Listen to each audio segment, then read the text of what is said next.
You remember the story of the two disciples on the road to Emmaus, how Jesus started to appear to them, start walking to them, and he began to explain the scriptures to them that the Son of Man had to suffer and die and rise from the dead. He explained the scriptures to him now in light of what already happened to him. Now we go back to read the regular, gospel readings. But we too should look at it in a different way. We should look at it in the light of the resurrection. The purpose of these readings is not to help us to come to believe who Jesus is.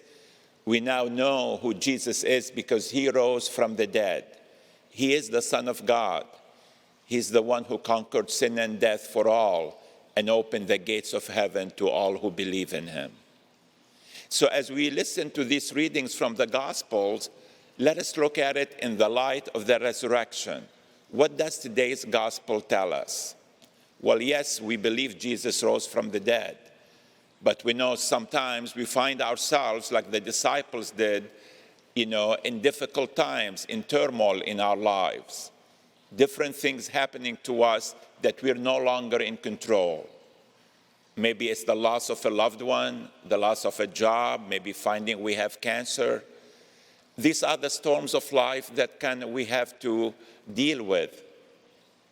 And Jesus comes to us in the midst of those storms. And sometimes we don't recognize him, so we're afraid. But even when we recognize him, we remain afraid because we know the way of Jesus is the way of the cross.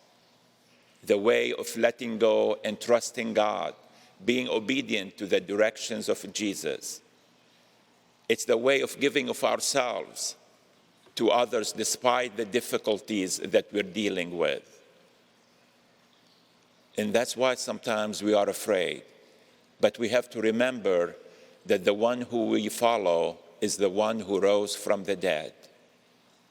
Just like in the gospel today, the disciples tried to get Jesus into their boat. We try to get Jesus into the boat of our lives. But that's not where Jesus is. He's beyond our lives. He's the one that will lead us to the safe harbor. Before they knew it, they were on the shore. We have to have that same faith, that same trust as our responsorial psalm spoke about. Do we trust the Jesus who rose from the dead, who conquered sin and death for all? That's our new faith. That's our faith in the light of the resurrection.